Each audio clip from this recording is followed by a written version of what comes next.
Welcome, everyone. Today, we will discuss how holding IFIs accountable for climate impacts requires simultaneously holding them accountable for gender justice. Most, but not all participants hold IFI investments accountable for harmful climate change impacts. Many of us have been fighting to get the IFIs out of fossil fuels.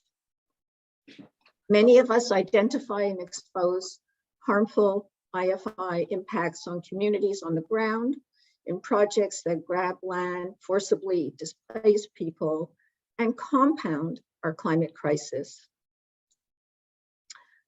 No matter how much we oppose IFI activities, they are not closing their doors. With every crisis, such as our current climate and COVID pandemics, IFIs increase their power. Okay, I'd like to introduce our participants. Starting with Bhumika Muchhala of Third World Network. Bhumika and I began working together, I'd say at least 15 years ago, on holding IFIs accountable. She then worked at the Woodrow Wilson Center for International Scholars and then at the Bank Information Center. And she's long been with Third World Network and moved from DC to New York to also do a doctorate at the New School for Social and Economic Research, for social research. Mariama Williams is with the South Center and has been with the South Center and also with Dawn for many, many years. Dawn is a South-based. I hear somebody who maybe should mute. Could everybody please mute? Mariama has long been with Dawn, a South-based network, working on women's rights, a feminist group for decades, which is how we've come to work together. And Eliza McCullough has been with Gender Action since when she was a Berkeley student, and she's stayed with Gender Action since then, and also works at the same time for Policy Link on US domestic issues and for Gender Action on global issues.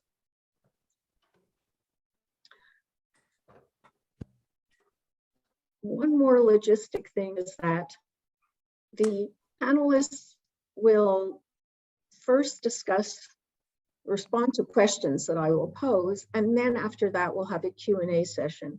So for questions, could participants please place their written questions, if they like, in the chat function, and or raise their hand during the Q&A session. Either way, Louisa will be managing our Q&A when the time comes for them. Meanwhile, I will ask questions of the panelists in two sections. The first will be why holding IFIs accountable in climate justice can be strengthened by synergistically addressing climate and gender justice. The second section will discuss how to integrate climate and gender justice through applying what Gender Action calls ecofeminist indicators, and we'll use the AIIB as our example for doing so. ठीक है. So, Okay, ठीक है, चलो, bye. Please mute whoever's talking. I will ask questions of the panelists during the first hour or so, and then we'll open it up to your questions.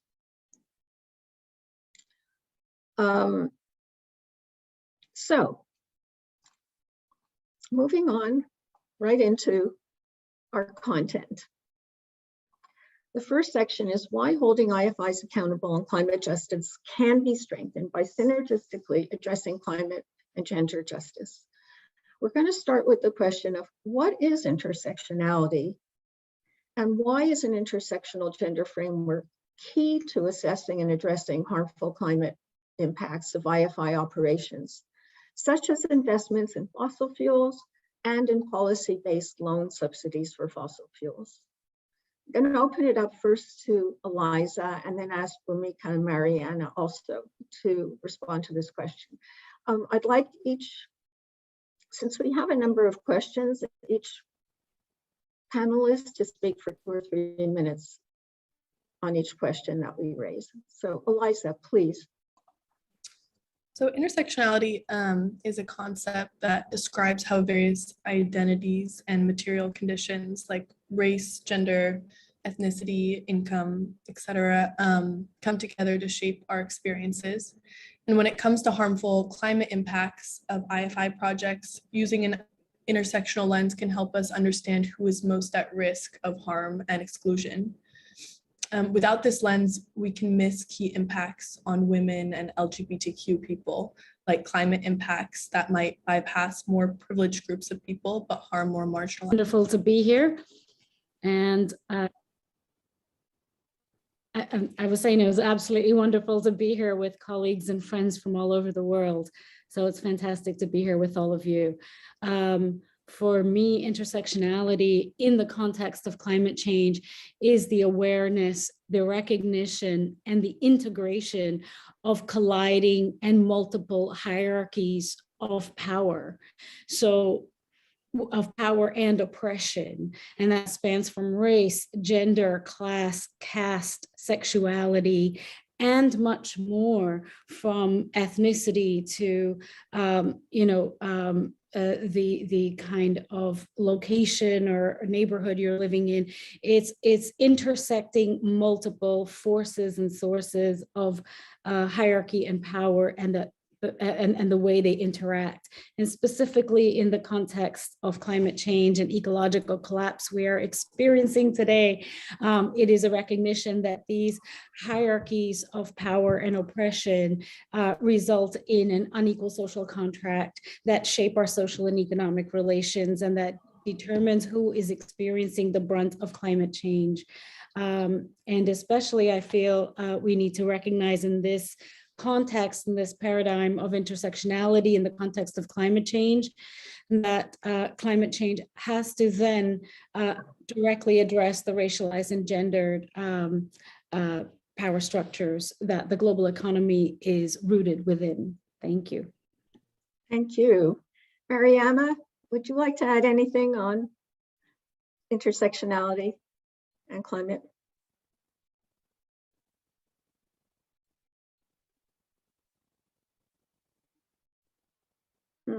Do we still have Mariama? She had been having some trouble with No, that's my fault. I didn't unmute myself. Good morning. Okay. Good morning, everyone.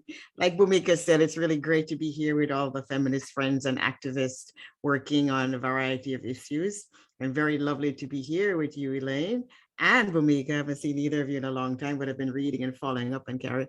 And thank you for your work. And Bhumika, thank you for all the wonderful things you've been doing. I've been on a number of webinars watching you. And Elaine, thank you for gender action. In terms of intersectionality, I agree fully with what I just want to say, ditto what Bhumika said. Just wanted to flag 2 points here. One is that the rationality and the legitimacy and respectability of the term intersectionality, as it's coined and used in a policy framework these days, really emerge out of the work of Kim Crenshaw, an African-American legal scholar who, in trying to make the case within the legal community about discrimination and its impact and relevance for, in particular, Black women, people of color, really coined that phrase. And it's now been picked up, and now we have work by Hank Visky and Cornier 211 proposing international-based intersectoral policy, intersectionality as part of policy framing, and for a variety of issues, including looking at SDGs, and we see it's having applications to climate, and in a way that Bhumika has talked about it. So there's nothing I want to say about the fundamental framing. I think Bhumika has made that connection. Just to really flag that this is emerged out of a really considered thought by legal scholars, and has now permeated social sciences in a number of deep, respectful areas.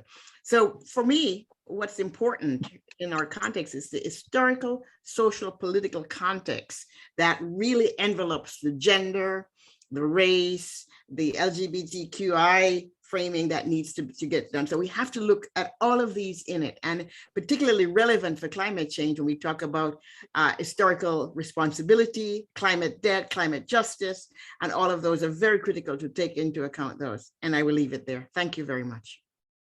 Oh, thank you all three for this really helpful historical. Mariama, thanks for introducing Kimberly Crenshaw, and all of our speakers for explaining the power dynamics behind intersectional gender approaches. So I think that gives us a really great basis to continue based on that discussion about how or IFI accountability critiques have to address climate and gender synergistically. On this question, I'm going to first ask Bhumika Mariama to discuss why do fossil fuel investments, climate change, and ecological disaster disproportionately impact women? And then I'm going to ask the same question of Eliza with regard to sexual and gender minorities. So let's start with Bhumika on why women are disproportionately impacted by fossil fuel investments, climate change, and ecological disasters.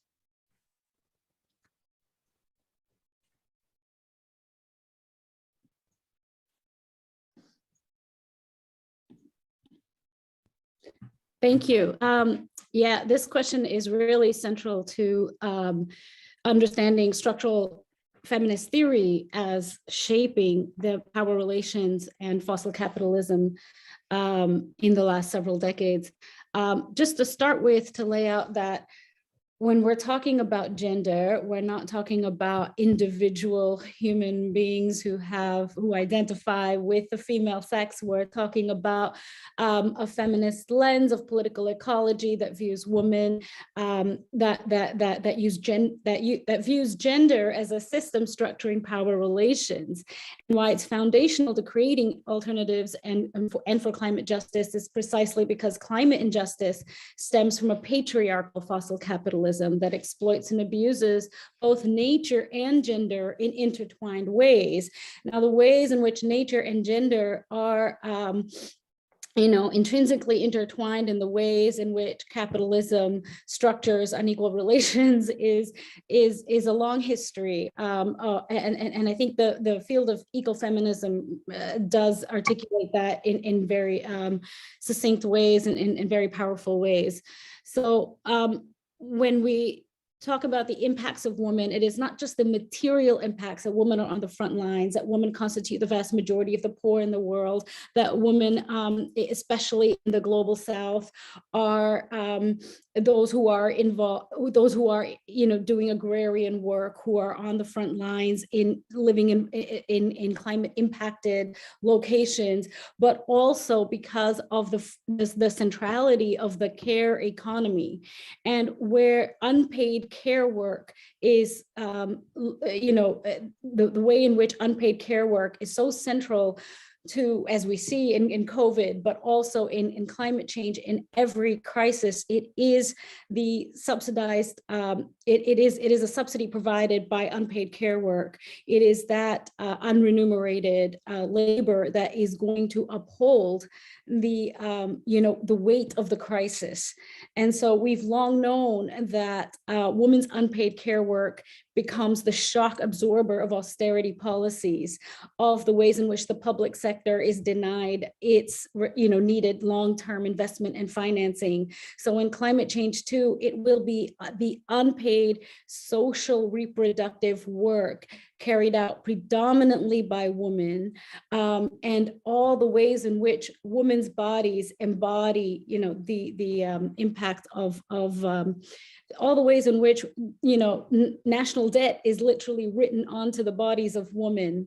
And in the same way, the impacts of climate change will be, imprinted on the bodies of women. And so it is through the lens of care work in which we see, in which we will see the impacts of climate change. So a climate justice approach that is feminist needs to centralize the social and reproductive care work. Thank you, Bhumika. Mariama, what would you like to add to Bhumika's? Okay, so thank you, Bhumika, for that really lovely and comprehensive and in-depth framing. A couple of things I wanted to add as you were speaking. First I want to say there's a growing body of solid evidence that shows a differential impact of extreme weather events, whether it's hurricane, storm, tornadoes, drought, etc., on women and girls versus men and boys in their community. Those springing from the underlying condition of gender-based discrimination, the condition of the health of women, the way that the resources are allocated. So there is that, and I really encourage people to go and look at that. It's really growing, it's amassed, starting from what that LSE study that looked at the differential impact, looking at 141 of these events in countries and coming up with that 14-to-1 ratio or whatever, which I don't quite remember at the moment. And I've also written on that. So there's that, the evidence is there. The IPCC fifth assessment report also had a box integrating gender concerns and talking about women's access to technology and the various ways in which women are taking care of communities and how they're impacted.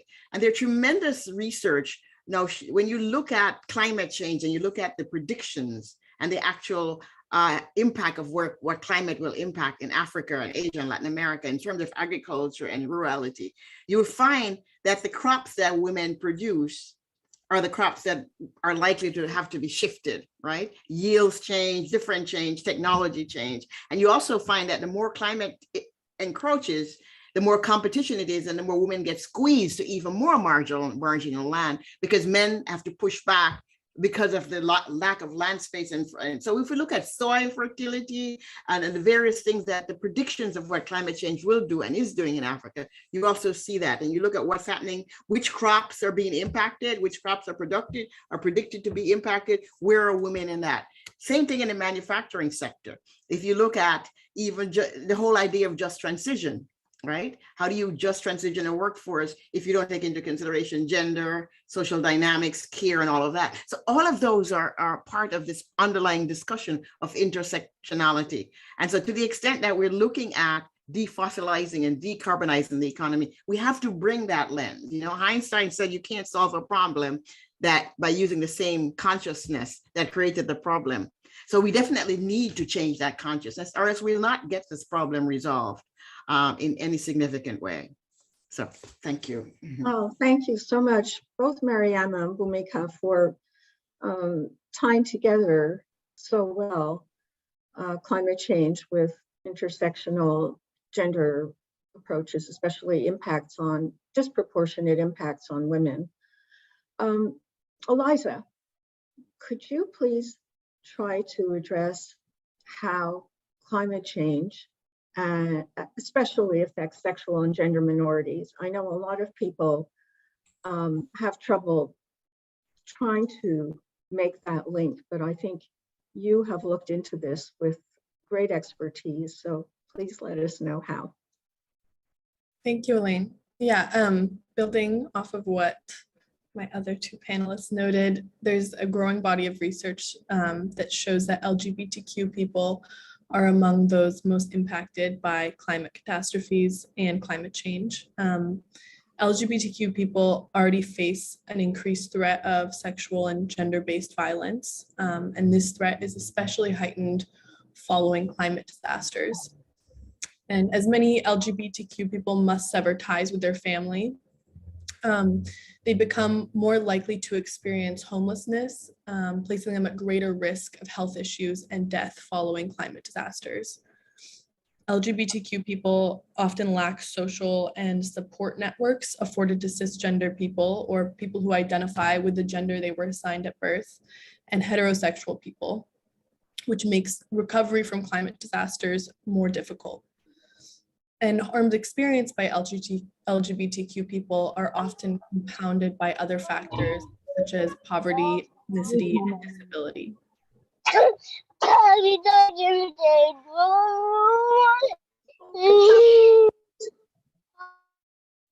Could somebody mute, please? I think you did. Thank you so much.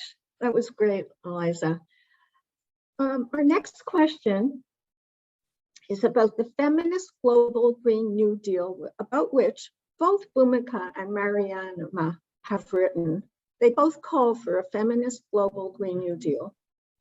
I'm going to start with Mariama this time. Mariama, you wrote, quote, that reforming global economic governance, which is still shaped by colonial era inequities in power and voice within the Group of 20, the International Monetary Fund and World Bank, is at the heart of a feminist and colonial global Green New Deal. Mariama, could you please elaborate on that? Okay, this is one time I wish you had put Bhumika before me. Oh, I wanted to. No, that's okay. That's okay. I'm teasing. Okay. Because I think Bhumika has spelled out a lot more clearly this feminist global decolonial thing. So I don't know if I can She's her. written a lot. So my 2 cents here. I'm not written on it comprehensively nor studied it comprehensively, but just drawing on what I know. I think for me, right, one of the challenges we have with the current system of multilateralism is that it was set in place during the colonial era, and nothing about it has changed since then. Right? We've seen patches of fragmentation about going from G7 to G20, but realistically, the power voices there are the G7 and maybe China, right? Whenever they want to or not, and when China chooses to express itself. In my experience of observing some of these processes, many of our other countries are there, and they are not, they don't often, they get consulted, but they don't often are the rule makers in that sense. So the expanded G20 is really the G5, G7, whatever, plus added voice as a result of civil society and us saying, you need to change. The way the governance of the IMF and the World Bank hasn't changed significantly in any way, in my estimation. So we have colonial post-war institutions set up under American hegemony, still governing us in many ways. And we can see the ramification of some of that in today's world. Now, the Green New Deal, right, is a whole nother way of looking at the economy, emerging from the frameworks of green economy. Now we have blue economy, we have nature-based economy, we have all of these different frameworks, and they are all intersecting, lying on each other, overlapping, and so forth. And we could have critiques of all of those. But the fundamental framework is an assessment that we cannot continue to grow our economies the way we have grown. And even that question of growth, we may need to interrogate a bit. So what is the economy for, and who does it serve? And who does it serve in terms of not just human beings, but also other species, right? But also taking care of the planet, taking care of the animals who are disappearing, and the insects and the birds and the bees. And so until we come to that reckoning that this planet is not just for Homo sapiens, but it's for all species, we will not begin to fix that. And I think that's the basis of any Green New Deal must start from that. And the other pillar it must have, which me looking at the care economy, and of course, taking that intersectional approach to formulating strategies, whether you're going to go blue within the green, or green, or the various shades of green. They're all lying on green, which started coming in 1960s and got acknowledged in Rio 2012. So we need to unpack those. I am really glad that feminists are coming in and bringing in feminist approach and voice to economic analysis, and feminist approach to sustainability, and feminist approach to social provisioning as one of the critical area that must be enjoined on it. It goes without saying that for many developing countries, the IMF and the World Bank have tremendous power still, and possibly even more now since COVID, where countries are very much stressed and very much indebted, and we'll be relying on those advice. They like to say we don't tell countries what to do, we advise them, and we give them prescriptions or recommendations, and they decide to take it or not. However real or imaginary that position is. We know that the World Bank and others don't have rights as a founding part of their constitutionality. That needs to be fixed. They have various dimensions of gender in their approach. And I would say one of my good friend, Karen Grown, is at the World Bank, and she's done a lot to bring in the gender dimension, as many of the good scholars, Mira and others at the World Bank. But the institution fundamentally doesn't do gender when you really need it to do gender. In its financing, in climate finance, in all of the other aspects, those big macro things, gender gets to be tagged on and have to be pushed for again. In ESSG, in all of the way it uses country systems. We had a whole thing with country system with PRISA on looking at country system, the use of country system and how gender fits into that.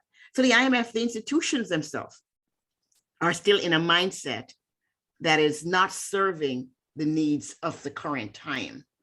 And so those need to be changed. And that can only be changed by feminist advocacy and taking the feminist approach, even if they vary and they may have contention within, but as long as we are out there in our different colorings pushing for looking at social provisioning, rethinking how we do the economy, rethinking how we do macro policy or quote unquote green fiscal policy, how does that relate to gender budgets and other kinds of things that people-centered budget. As long as we're out there and we're working with our colleagues on different front, pushing for systems change, we'll get somewhere, because we can't rely on G20, IMF, or any of those.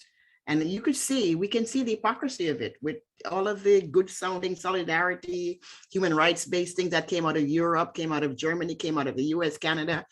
One crisis, the pandemic, and we have vaccine apartheid, right? Everybody went for themselves, even to the point that we know that, and it was told to them that if we don't fix the rest of the world, you cannot live in an isolated bubble in the UK, in London, in the US, in Toronto, and think that this thing will not impede your progress, however you define that.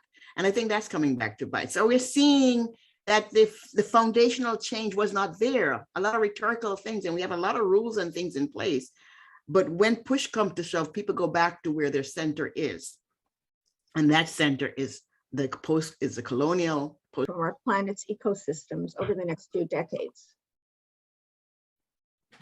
So Bhumika, to you, what is a feminist global Green New Deal?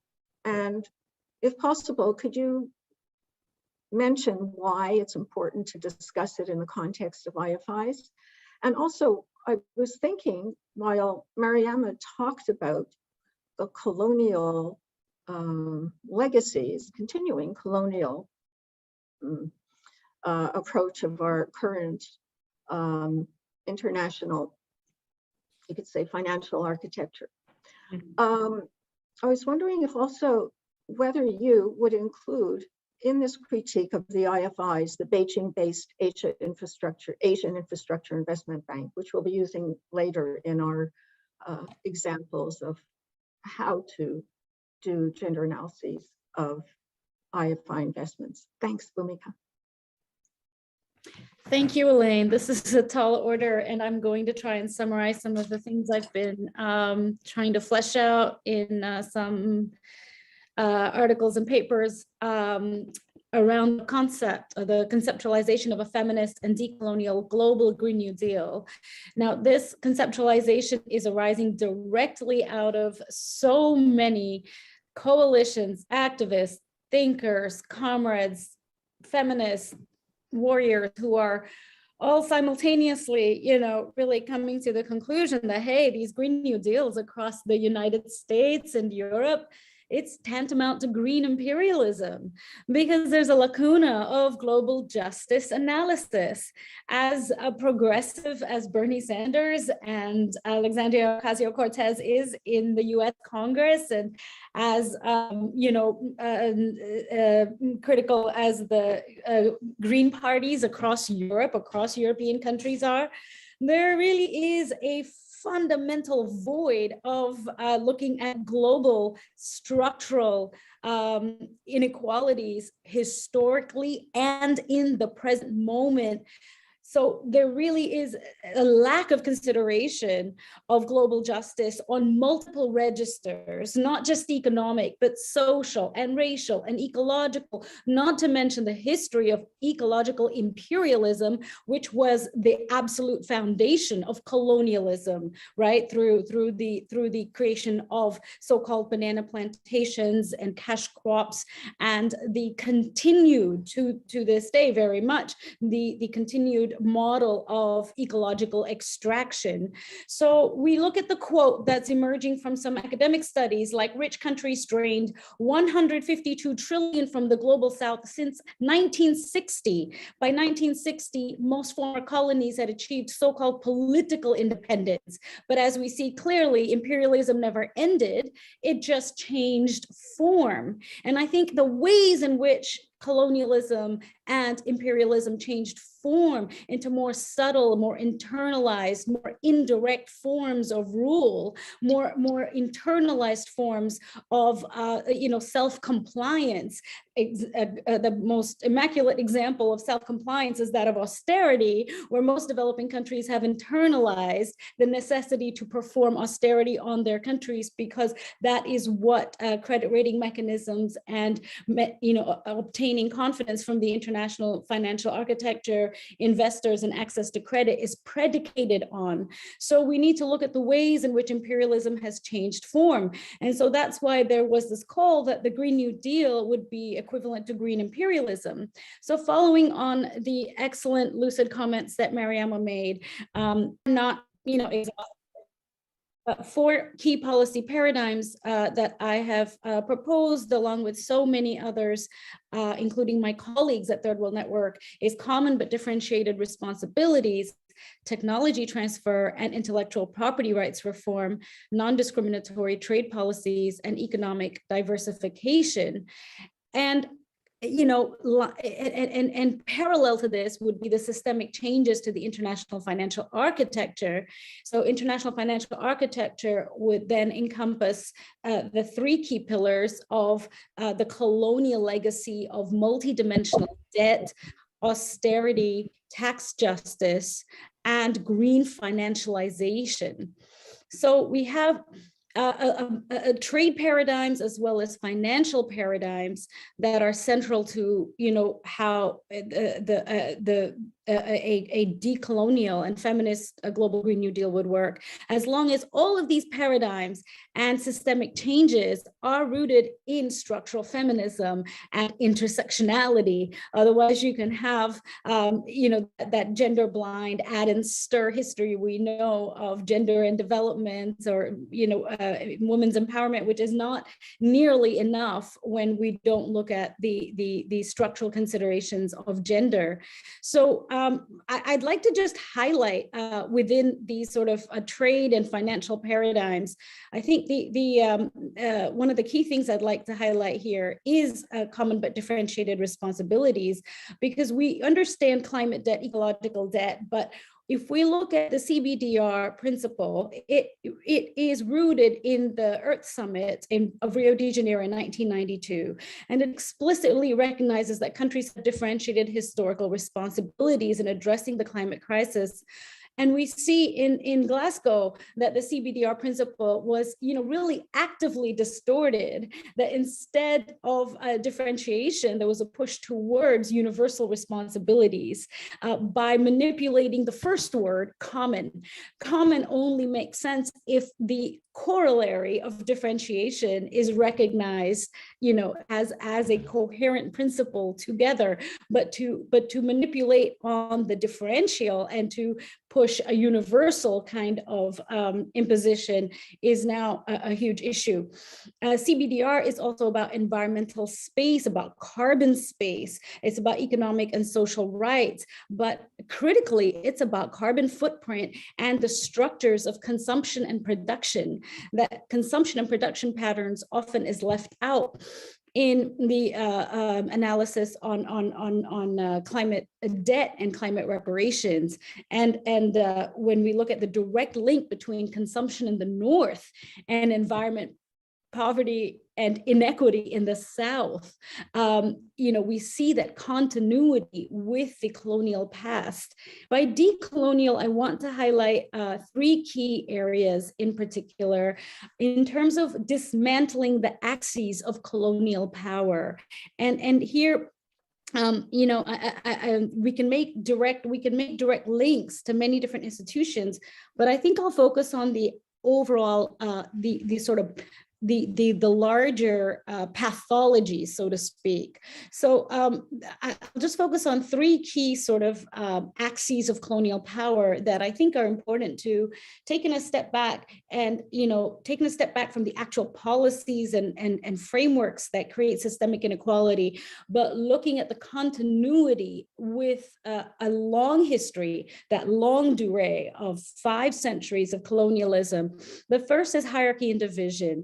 Divide and conquer, divide and rule strategies were premised on the creation of social hierarchies. We know that race was essentially constructed to justify the advent of, commodity-based capitalism and the transatlantic slave trade. So it must be, noted here that the very, very sort of social hierarchies are colonial constructions that are then used to advance divide and rule.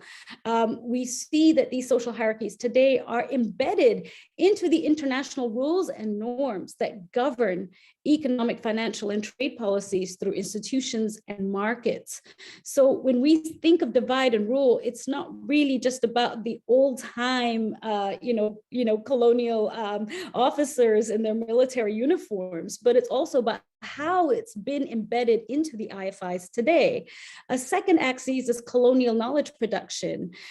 We know that colonialism involved centuries of intellectual erasure of non-Western knowledge systems under narratives of civilizing the other through modernity, science, and rationality, the so-called project of the European Enlightenment, right? So a way forward in decolonial praxis is a conscious radical engagement in a pluralism of knowledge, methods, and praxis. We see in the IFIs, the entrenchment of the TINA, there is no alternative, and neoclassical orthodox macroeconomic policy. We see the erasure of a vast panoply of heterodox macro policy, not just what many development economists harp to as the Keynesian progressive policies, but also radical political economy literatures from the global South. There is a South Asian radical political economy discipline.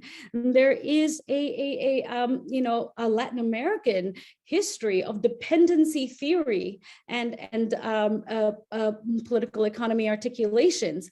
So a way forward is to look at how the IFIs entrench a colonial knowledge system, particularly through the monetarist orthodoxy of the economic paradigm. And the third and last axis I'd like to really hone in on, which I feel at my heart is really the predominant colonial axis, is the rupturing of relations.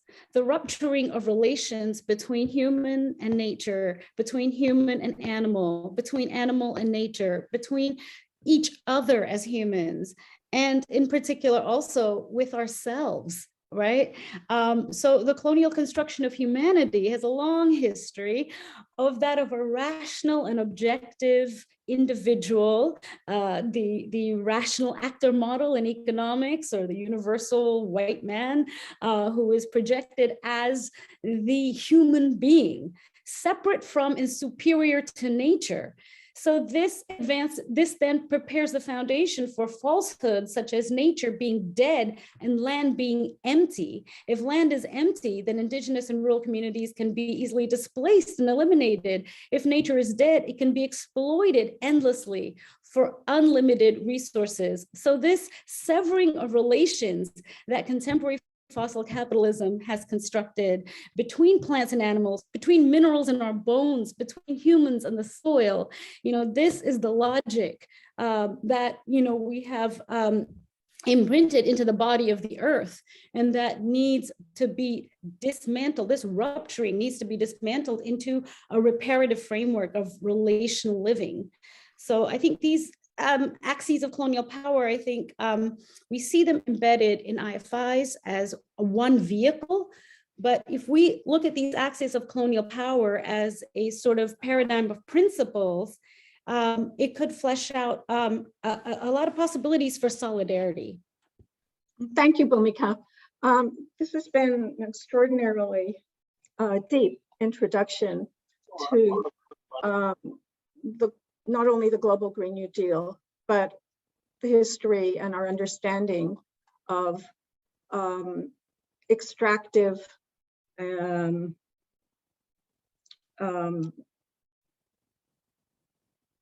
extractive framework, ecological extraction, I'm sorry, is what I wanted to say, and structural feminism and intersectionality. I think that the next few questions I was going to ask you, both Bhumika and Mariama, you've really already addressed on, you've touched on care work, you've touched on the international financial architecture, and we have to move on now to how do we, because of the time constraint, we're going to move on now to how. We went from the why do we have to address climate and gender together, and we got such a deep understanding of why we must do so. And now we're going to move on to how. So gender action has developed about a dozen, maybe 10 actually, indicators on how to analyze IFI operations, including operations that directly support fossil fuels or indirectly having harmful fossil fuel impacts that affect women and LGBTQ people. I'm going to ask Eliza now. First, what are some of these indicators? We can't cover them all today, but could you give some examples? And then we'll ask you to give examples following that of how to apply them to an actual project. So first, what are some of these indicators, Eliza, that we apply, gender action applies to analyze IFI operations from a joint intersectional gender and climate point of view? Thanks, Elaine. Yeah, I'll give an example of 5 of our different indicators that we've developed. The first is gender in environment and climate. And with this indicator, we ask, to what extent does the project account for the disproportionate impact of climate change on women and LGBTQ people? And if it's a fossil fuel related project, how does it have gender differentiated impacts? And if it's a project aimed to reduce harmful climate impacts, to what extent does the project incorporate and consider gender equity in its goal to mitigate and or adapt to climate change? Our next indicator is sexual and gender minority targeting. And this indicator asks, to what extent are LGBTQ people included as beneficiaries? To what extent does the project ensure that LGBTQ people are not excluded or discriminated against? A third indicator is gender-sensitive monitoring and evaluation. And this indicator asks, to what extent does the project require collection of baseline and follow-up gender disaggregated data for people of all genders for all activities throughout the project cycle? To what extent does the project include gender equity indicators in the monitoring and evaluation process? And finally, how often are gender equity indicators measured? And how often are progress reports made publicly available? Our fourth sample indicator is gender justice and grievance redress mechanisms, which asks, is there a gender responsive GRM available to women and LGBTQ people at the project level? Is the GRM equipped to deal with sexual violence and sexual harassment, as well as other harms that disproportionately impact women and LGBTQ people? And finally, our last indicator that we're going to use in a sample today is gender inclusion and project consultations. And this indicator asks, are project affected people given the opportunity to accept or deny a project? Is information about the project available to people of all genders prior to launching the project? And finally, are consultations made accessible to people of all genders? And so for each of these indicators, when looking at a particular IFI project, we give a project a rating of strong, medium, or weak. Thank you so much, Eliza. That's a great foundation for the question that I'm now going to ask, which is how do we apply these indicators to a specific project? And we decided to look at the AIIB financed India Gujarat Rural Roads project because Gender Action contributed to an evaluation of this project based on a field report that you'll explain. So please do so and apply the indicators. So folks joining the webinar will see how we analyze IFI projects using our indicators. Thanks so much. Yes, thank you, Elaine. So as Elaine mentioned, this project, which involved building and upgrading roads in Gujarat state, Gender Action contributed to an evaluation of the project's implementation in a 2018 field report, which was led by the Indian CSO Program on Women's Economic, Social, and Cultural Rights. So PWESCR found through this report that few of the project's promised gender-sensitive measures are being implemented, and overall that the project is benefiting men much more than women and LGBTQ people. So their findings provide the basis for our analysis, which we're going to do using the indicators I just laid out. So first, we applied our gender and environment and climate indicator, which asks to what extent does the project account for disproportionate impacts of climate change on women and LGBTQ people. And for this project, we gave the project a score of weak for this indicator. And this is because the project failed to account for disproportionate impacts of climate change on women and LGBTQ people. So for example, the project created water road flooding, and women experienced livelihood loss due to road flooding, as cattle farming is a primary livelihood source for women around Baskara village, and road access is necessary in order to sell dairy products. Also, workers for the project were mostly men, but with some women. It worked with dirty bitumen, a major source of air pollution that has negative health impacts. And this also has harmful climate impacts, which the project has not yet considered. So next we'll apply our sexual and gender minority targeting indicator, which asks to what extent are LGBTQ people included as beneficiaries. And again, for this indicator, we found that the project scored weak. And this is because the project design and implementation did not consider LGBTQ people whatsoever. The needs of LGBTQ workers were ignored in designing construction workplace regulations, such as bathrooms or harassment policies. And LGBTQ people, as I mentioned before, disproportionately experience climate impacts, and this was ignored in project design and implementation. Our next indicator is gender-sensitive monitoring and evaluation, which asks to what extent does the project collect gender disaggregated data, and to what extent does the project include gender equity indicators in the monitoring and evaluation process. And we gave the project a score of weak for this indicator. But on paper, this project would have received a higher score, probably adequate or strong for this indicator, as project documents noted that gender disaggregated data would be collected on the number of women workers, as well as a few other gender indicators. However, filed reports found that these data were not collected. And we received reports of gender inequities throughout the project, such as women being paid less than men and below the minimum wage. Our next indicator is gender justice and grievance redress mechanisms. And it asks, is there a gender responsive GRM available to women and LGBTQ people at the project level? And is it equipped to deal with sexual violence and sexual harassment, as well as other harms that disproportionately impact women and LGBTQ people? We gave the project a score of weak for this indicator. And this is because while the project has a GRM, it was kept secret from communities, meaning harmfully affected women, men, and LGBTQ people had no access to recourse. And the project did not account for sexual violence risks posed by the project. And as in development projects globally, high influxes of outside laborers expose women and LGBTQ people to increased sexual violence. and the project did not note this risk in their documents, explain how this risk would be accounted for, or ensure that the GRM was equipped to deal with SVSH complaints.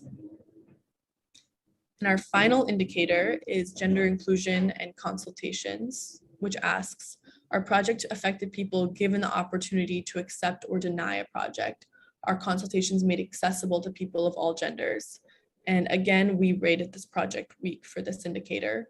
And that's because this project did not provide consultations prior to launching the project to permit affected women, men, and LGBTQ people the opportunity to accept or refuse the project. Instead, the project held consultations far into implementation, which was far too late for affected people to be able to assert their needs. For example, many affected people expressed the need for building sidewalks to protect women and children who walk to school and market, but the project was already underway. Thank you so much. Oh, thanks so much, Eliza, for these practical examples of how we can apply indicators to look at how IFI projects harm women and LGBTQ people. I'd like to add to Eliza's examples, we have a couple of minutes, that we have applied these indicators, our indicators, to a number of fossil fuel projects. Just to give a couple of examples, in case you want to, any of the participants would like to look at them. Gender Action, together with Recourse and NGO Forum, wrote a report looking at, based on our Bangladeshi colleagues' analysis of the Bola gas power plant. So that's a fossil fuel project. And we applied these indicators similarly to the way that Eliza explained for the Gujarat Rural Roads project. And our results also showed that the project was extremely gender insensitive and had a lot of particularly harmful climate impacts on women. Our analysis at that time didn't go into LGBTQ people, but as Eliza explained, because they tend to be more homeless and among the people in the population, they were as badly affected as were women who were displaced from their land, lost their ability to manage their livestock, and lost access to clean water thanks to this gas plant. And one more example I'd like to give outside of the AIIB, because it's, I think, Gender Action's strongest case study showing the interrelationship between climate and gender impacts. It's called Women Stand Their Ground, and it's about the Sendou coal plant that the African Development Bank financed in Senegal that came into operation in 2018.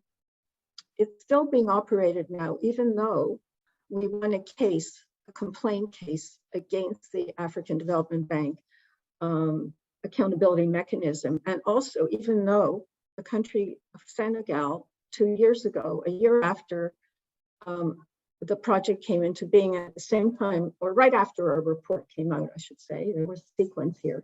The president of Senegal said the country would no longer finance coal. Well, we have fought and fought for this coal plant to stop harming.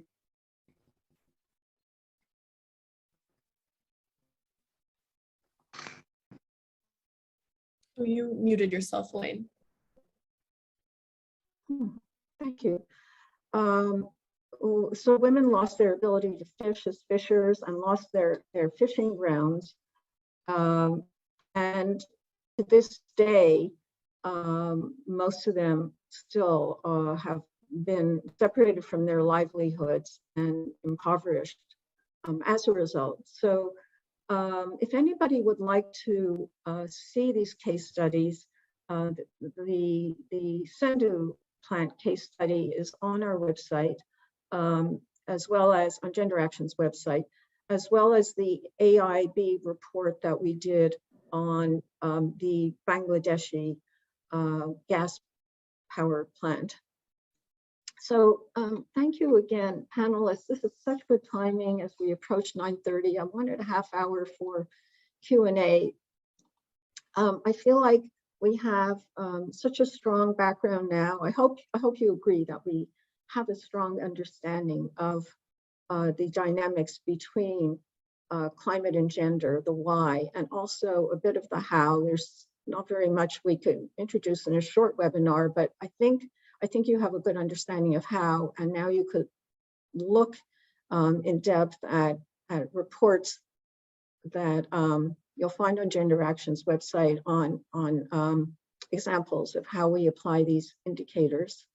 By the way, we also apply similar indicators. We adapt them as needed to projects as well as to policies. And for the AIIB and other IFIs, we applied these indicators in a comparative analysis of all their environmental and social frameworks and all their gender policies. And that reminds me that I've been meaning to say that the AIIB is the only large IFI that lacks a gender policy. That's not to say that all the IFI gender policies are good, because we rank many of them as weak or adequate, but not as strong. There's only one strong one, really quite strong one, and it's the IDBs, if you want an example, the Inter-American Development Banks. But even it is deficient on making the climate gender link. It does not do so at all. But otherwise, it's deeper than all the other IFIs. It addresses the LGBTQ community really, really well. So I would like to call on all participants to join Gender Action in our campaign pressing the AIIB to adopt a gender policy, because if we have one, then we can hold them accountable to it. So even if it's imperfect, it's better than none. And we hope it will be really, really good, because we're pressing for a mandatory.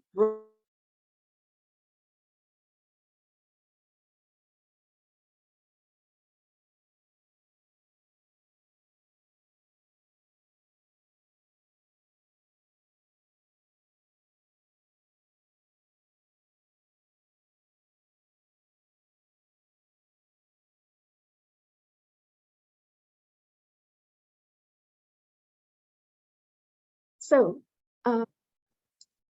Louisa, please let me know who has questions, and ask them to let all of us know, ask them to raise them. And if you want to collate or curate the questions together, if they're on the same theme, please do so. Thank you so much.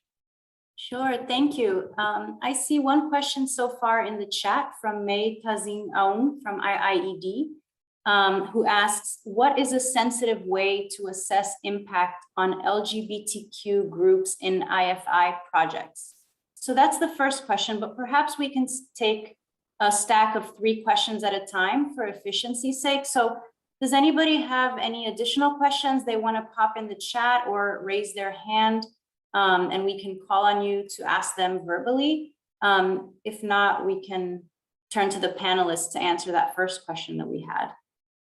And everybody, I think I may have forgotten to introduce Eliza Abbott-Galvao, who is managing our Q&A. She's on Gender Action's board of directors, and she's an activist at Friends of the Earth US. Thanks, Elaine. We have a second question here, comment followed by question. This is from Nancy Kachingwe. I've given up on the IFIs, especially the World Bank and IMF. We've been lobbying them long enough. They need to go. Question, do you agree? And then we have a third question here from Nadia Saracini. Thank you so much for this great webinar. Just wondering whether the indicators incorporate any consideration of how projects are agreed upon, monitored, and funded. Is the how important alongside what is funded?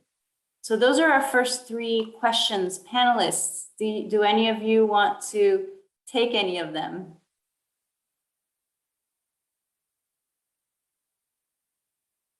If nobody's answering, Eliza, can you take the indicator question? Yes, do you mean about a sensitive way to assess project impacts on LGBTQ people, Elaine? The third question actually, I thought addressed indicators directly. Louisa, can you please repeat the third question? Sure, yeah, that was a question by Nadia, who asks, just wondering whether the indicators incorporate any consideration of how projects are agreed upon, monitored, and funded. Is the how important alongside what is funded? Yes, this is a great question. We do have an indicator around consent and whether the project provided a process for project affected people to consent to the project. And I would say in our reports, our framing usually examines the financing of the project and if it goes through financial intermediaries or not. For example, a report in Haiti that Elaine and I worked on a few years ago in our framing of the indicators, thought a lot about what different types of financing schemes meant for project affected people. But I can include the text for our consent indicator in the chat so you can understand what we look at when thinking about whether or not project affected people have the opportunity to consent to a project or not. Thank you, Eliza. And on that first question from May, did you have any thoughts as well on that one? On LGBTQ?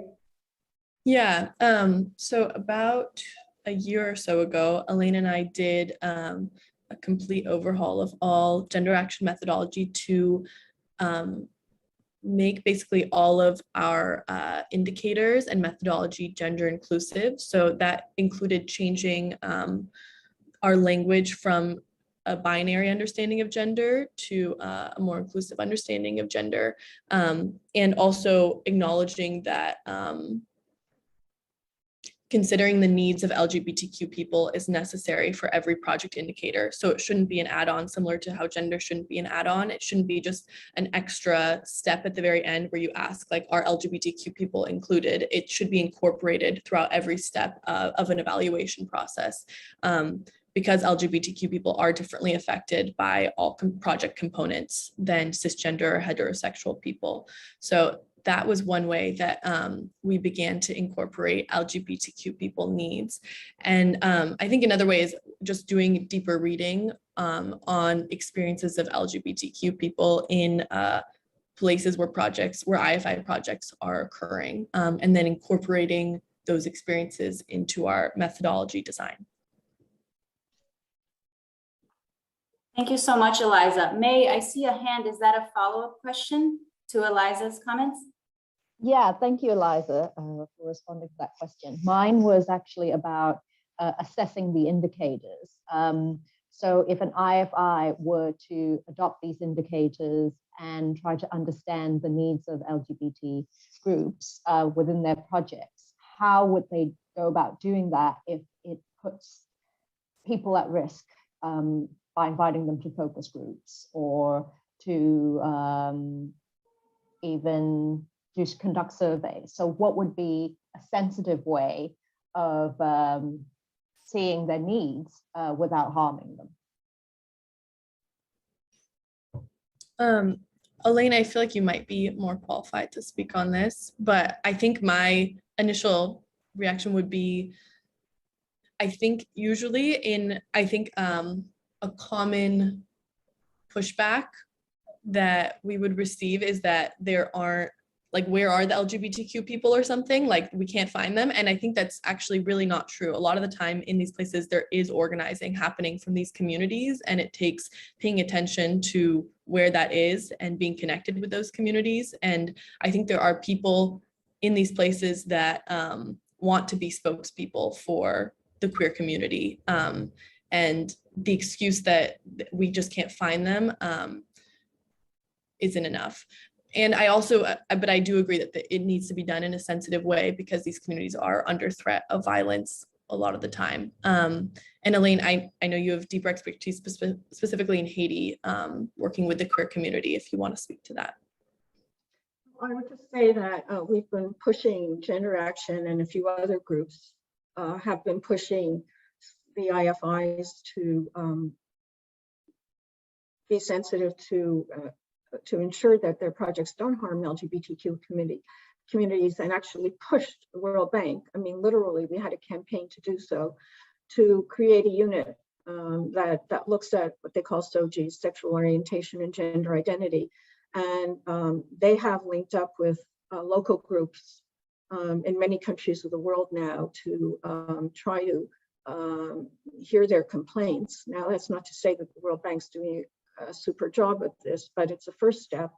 And now we're getting the ADB and the IDB, Asian Development Bank, and the Inter-American to do the same. So we're expanding that, at least so that maybe we can get their policies to address this, so we can hold them accountable. We can take complaints. So we're trying to get LGBTQ people around the world also to take complaints to the so-called independent, IFI independent accountability mechanisms to address their complaints. So we do have a campaign on this that's quite active now globally. Let me know through personal email if you want to hear more. I think, Louisa, we should move on to, oh, there's so many other questions that people have raised. Yes, thank you. So there's so many other questions. If anybody wants to address Nancy's questions of whether the IFIs need to go, feel free to jump in at any point. I think that's a big one. And I can read some additional questions that have come in here from Heike Meinhardt. She writes, you have mentioned a couple World Bank staff that are strong on gender issues, but what is your general sense of MDB staff capacities on gender? Do the MDBs need to hire many more people with strong gender qualifications to carry out proper consideration and incorporation of gender? So that's Heike's question. And I'll read out one more for our panelists. Fran writes, I'm interested in how we contribute to deconstructing the international economic architecture. I am concerned sometimes that by engaging with IFIs that we are in fact legitimizing them. We see such bad practice by the IFIs at a project level in relation to gender rights, etc. And the indicators and evidence you gave are testimony to that. How to use that to bring about structural change. So maybe I'll pause there just to say to others, Martin and Nilanjana, I see your questions. So let's just pause there and then I'll come back to yours. Any panelists want to take any of those on? Hi, Mariama. I mean, the point that Nancy raised and Fran, among others, around the bigger structural issues, gosh, it's quite frustrating, right? Because we've been doing this stuff. I remember Beijing, 1995, Dawn and a whole bunch of women's group sitting down with World Bank. They had a whole gender group that Peterson and others were part of. We had the 50 Years of Enough campaign. So there's been a lot of work around trying to change the trajectory of the World Bank and the IMF, and by extension, the regional development banks. And I think we've got a lot of policies put in place in many places. Implementation is lacking, or they just kind of have suffered from gender dispersion, because even the questions that the work that was done around AIIB in Bangladesh and what you just did of reporting on India. I remember when we were looking at gender and climate change, Gender Action did a lot of work on looking at what was going on in Eastern Europe and Central Europe. And exactly the same kinds of things came out about what's happening to women, sexual harassment, lack of the impact on the water, sanitation around these constructions. So the evidence is there, right? So if you're going to put into place a gender policy as the World Bank, as the AIIB, you don't have to put that together in abstraction. There are real situational, real case studies that says, if you do this, this is what will happen to communities, right? But yet we see it over and over again. We see the same thing in disaster response, that the disaster response comes without gender sensitivity about what women need as mothers, as teenagers, as people are going through their menses. And so feminists then have to pick up the slack. What will it take to change these systems? Of course, we have to keep trying, but I think it's top down, bottom up. We've got to hold accountability to our partners who are in ministries of development cooperation, who are in treasury, who are funding these institutions. Those have to change, because it's okay to bring in gender expert. It's okay to expand. You may even have a whole division.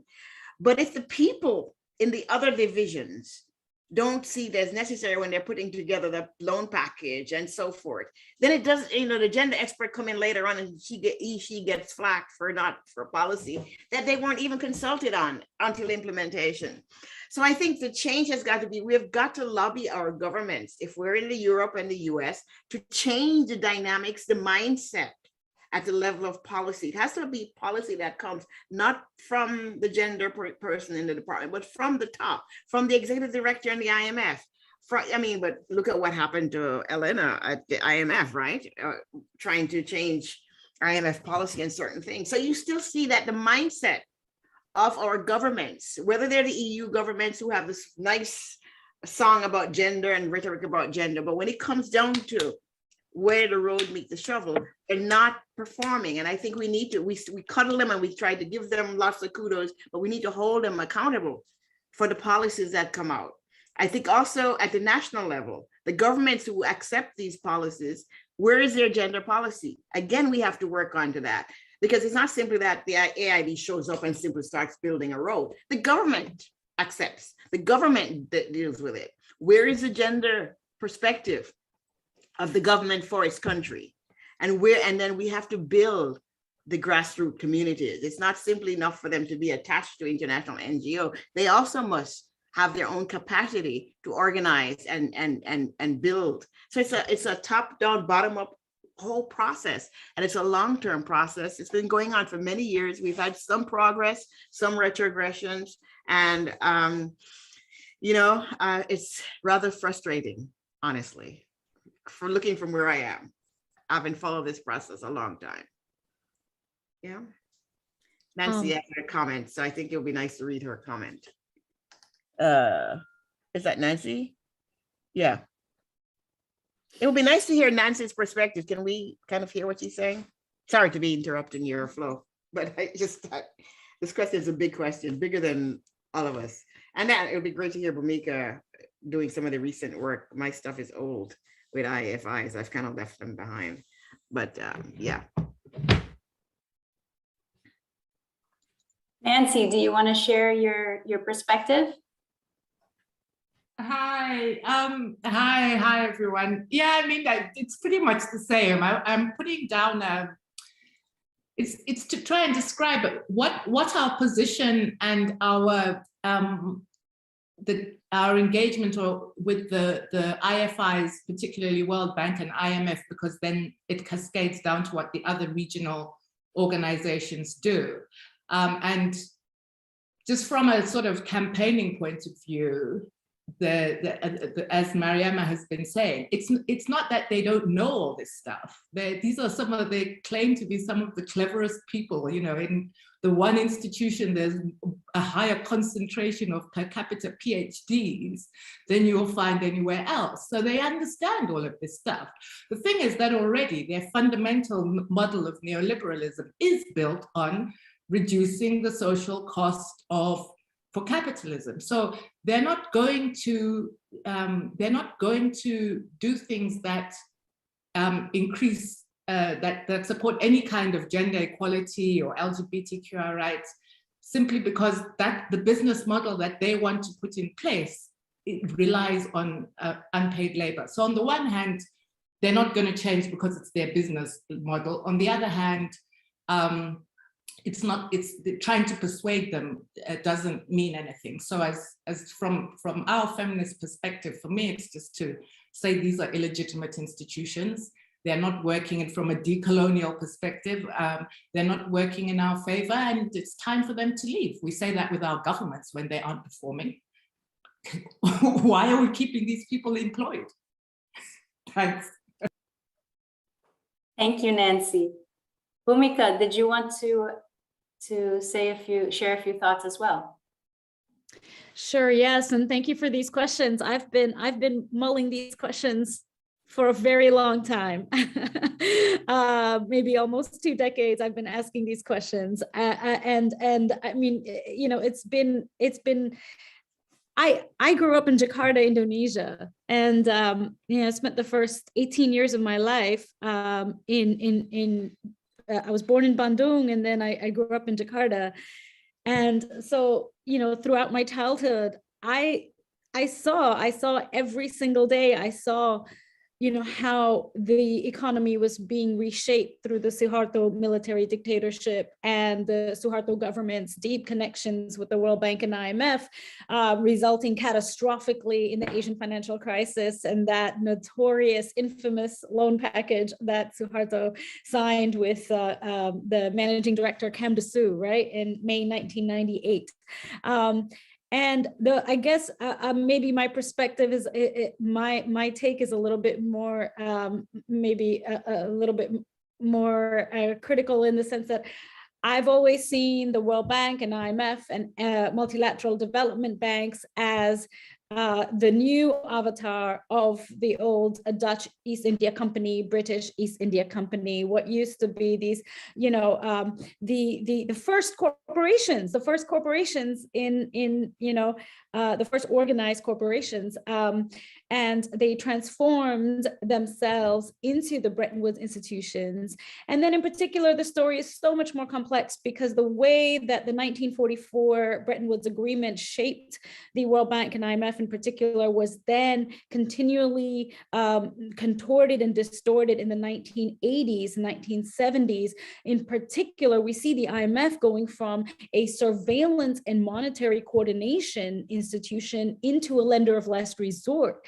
This was a key shift. The IMF was not always a lender of last resort. It was around the 1970s and 1980s, and not coincidentally with the advent of neoliberalism, Reagan and Thatcher, when its role was restructured to that of a lender of last resort. And this was in very, you know, very, coincidental? I don't think so, right? It was in coordination. It was in parallel with the rise of creditor cartels.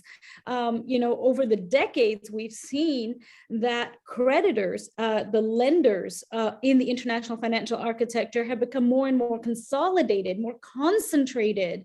And this has, you know, structurally been a key feature of the international financial architecture.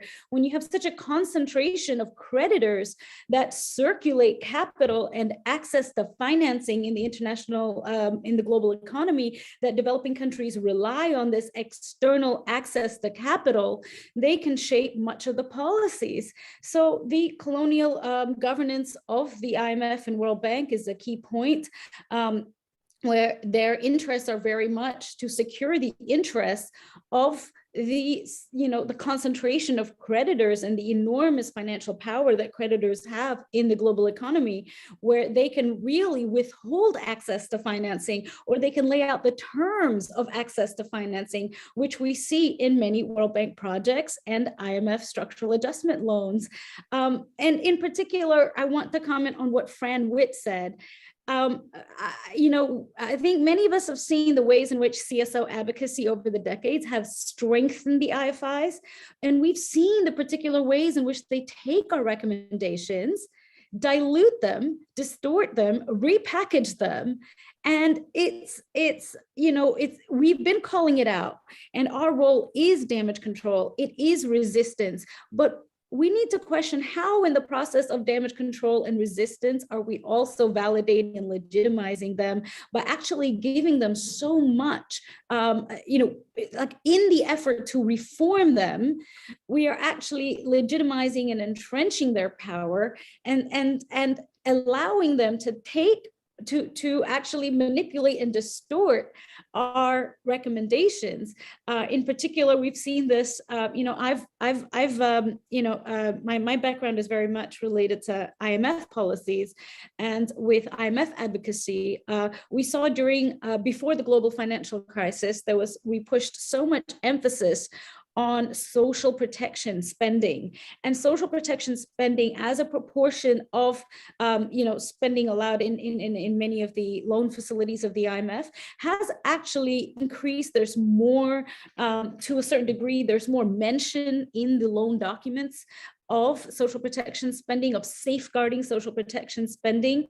But if we look at the overall landscape, privatization is still there, the targets on deficit and inflation reduction is still there, and overall fiscal consolidation to reduce public investment financing, public systems, public health and education sector financing is still ever present. So here's a case study in which they appropriated our recommendation, but didn't actually change the structural impact and macroeconomic content of their overall policy agenda. So do we say that we've won a victory? Do we say that we've actually made change when the core structure hasn't changed? Similar with World Bank projects, even when when country safeguards came about, and so many indicator programs that Gender Action has been a leader in. Can we then also say that development projects have, by and large, facilitated equity, rights, and access to public services in global South countries? So I think these questions are really important in the ways in which we need to rethink our engagement and how we are being continually appropriated by the IFIs apparatus. Louise, I'll add one sentence to what Bhumika has said so eloquently. The IFIs adopt all the language and the concepts, the actual language of CSOs. And then, of course, they pervert it, as Bhumika had explained. But I just wanted to add the language element. Louisa, please carry on in the last few minutes. I hope we can take 2 or 3 more questions. Thank you. Yes, we have 2 here on Stack.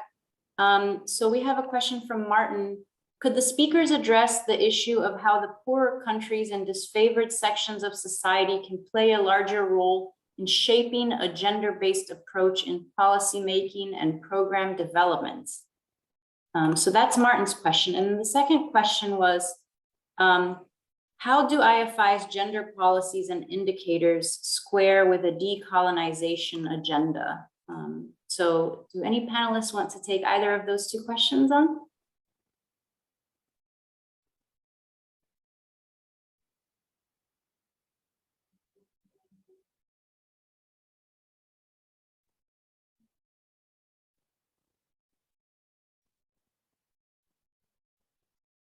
Could you repeat the question? I was responding to Sure.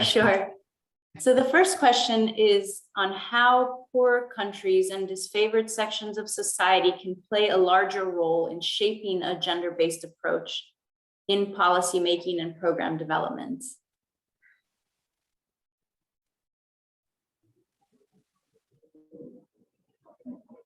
And the second question? The second question is, how do IFI's gender policies and indicators square with a decolonization agenda? Could I just touch on the second one while we're waiting for the panelists to gather their thoughts?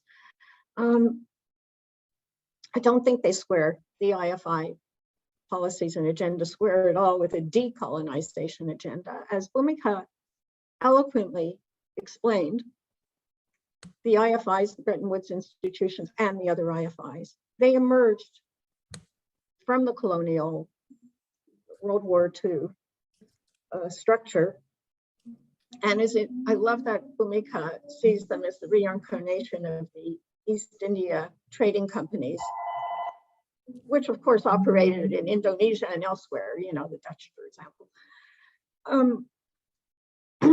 And as they did in the pre-colonial, what was called the formerly colonial days, today let's call it the neo-colonial days, the IFI apparatus, their governing structures have been so driven by the what a lot of people have referred to correctly as our global capitalist international financial architecture.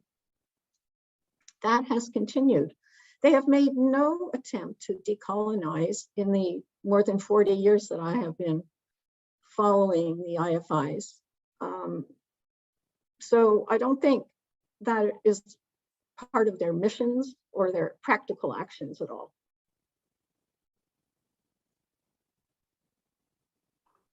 Thank you, Elaine. I see that we're just 1 minute away from time, so I don't know if speakers want to give any closing thoughts on those questions, or Elaine, how you want to close out. Sure. Yeah, I think if anybody who wants can leave at 10 sharp, but we'll go over for about 2 minutes so we can give each panelist a chance to give a closing statement of less than 1 minute. And then I will too. So let's start with Bhumika. 1 minute. Okay, I just wanted to really agree with many of the chat comments and what all of you are saying and analyzing, and in particular, Nancy and Christina in the chat, they said that I really resonate with this, that you know, in this pandemic, they're really showing how they're doubling down on anti-poor women, LGBTQI policies, even in a pandemic and climate catastrophe. Nancy wrote in the chat, even I was shocked and I'm a skeptic. I've been feeling the exact same way, that if this is a dress rehearsal for climate change, it is extremely clear, it is lucid clear how we cannot rely on the international system to come to bat. Over 20 trillion has been spent by rich countries in their fiscal stimulus packages, and you compare that with such a minuscule amount in global South countries or in international, you know, aid and financing. So I think a thought that I want to leave us with is that is it time that we really start talking and creating and collaborating with each other across different campaigns, across different coalitions, around, you know, turning away from resisting and from damage control and from reforming to a conversation about the building of parallel institutions from the grassroots.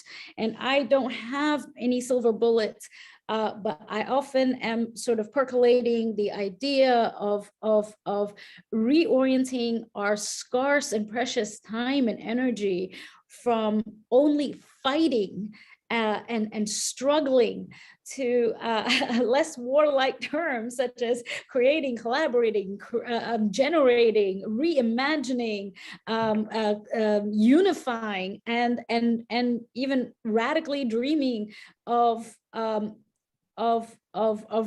real viable alternatives that can be led from the grassroots. And I think in this time, it is important to look at history, not in a simplistic lens of copy paste, or that we've got to do exactly what was done in the freedom struggles of former, of former colonies, but rather look at the civil rights movement, look at the abolition movement, look at the freedom struggles across the Caribbean and Asia and Latin America and Africa, and reinvoke some of the strategies and some of the solidarities and some of the envisioning that was done in the past, because I do think we need that kind of energy. I think going forward into climate collapse and climate existentialism, where it's not going to impact the North as much as the South is going to be the externality for these IFIs.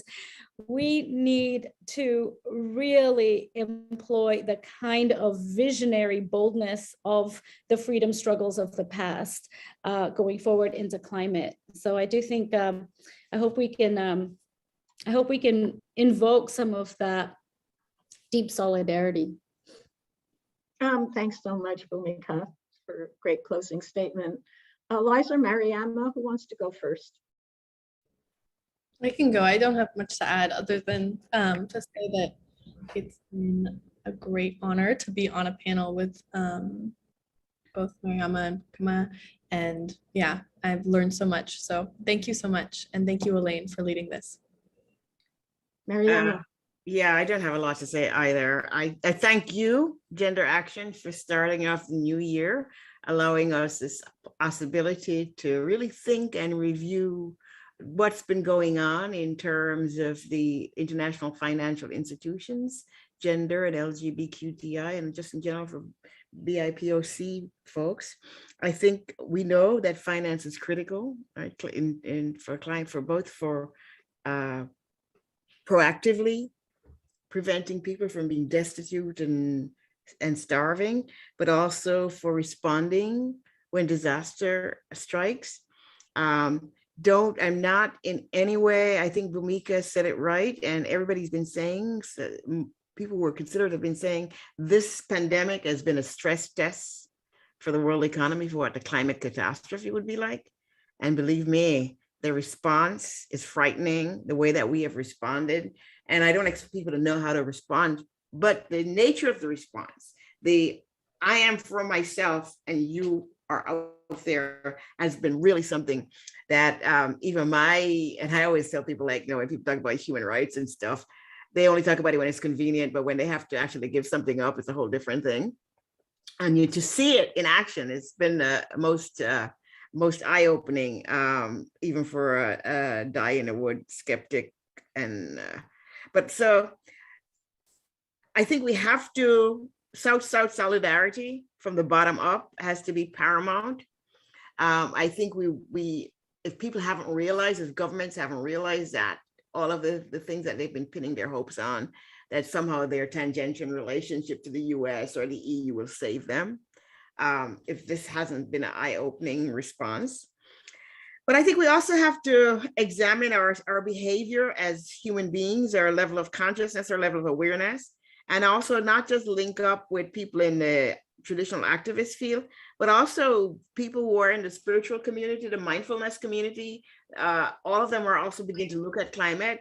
So I think we need a broader net, wider disciplinary net, those who are very interested in having us as human beings in our various permutation, our various levels of consciousness, and start to look at what people are doing on the ground in communities. Because in many places, the pandemic, people survive the pandemic because of the gift economy, because of the neighbors, because of the long-standing community linkage that they've had, not because of anything the IFIs do, not even because of anything the government has done. So we have to really go back to some of these, look at traditional knowledge around some climate things that we can utilize, build that knowledge, and that knowledge base is very much grounded in women and indigenous people. We have to go back to working with the indigenous people all around the world who have been the bolstering climate change for generations and who have been part of this surviving despite all the things that colonialism, war, rape, and pillaging has done to them. And we just have to start widening our networking, opening up our minds and our hearts to looking and communing with other communities, because we cannot depend on the traditional set of people that we have been working with over the thing. And I just, I agree everything what Bhumika said, and thank you. It's been wonderful meeting you, Eliza and Louisa. And thank you, Elaine, for your work. Hey, thank you. The participants have been amazing. The questions and the intervention, thank you all. Really amazing. I just want to underline, agree with everybody else's, especially Mariama's last thanks to everybody, and thank Bhumika, Eliza, Mariama, and Louisa for contributing massively to this webinar, and all the Q&A and comments have just been so enriching.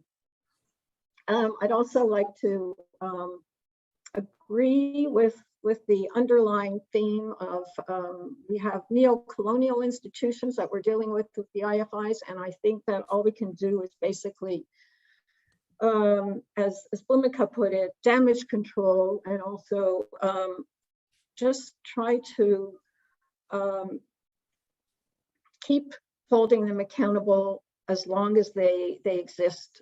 They're going to continue to exist. They're not closing their doors. They're owned by the largest capital in the world who make the decisions on the IFIs, who drive their agenda. So we have to ensure that they actually try to benefit and not harm women, LGBTQ people, men, and all people around the world. So thank you so much, everybody. One last pitch. Let me know if you want to join in our campaign or please do everything you can, even on your own, by writing to the AIIB to push them to have a gender policy. That is one on the top of our agenda among other advocacy asks that we have of all the IFIs. Thank you so much, everybody. Have a great day.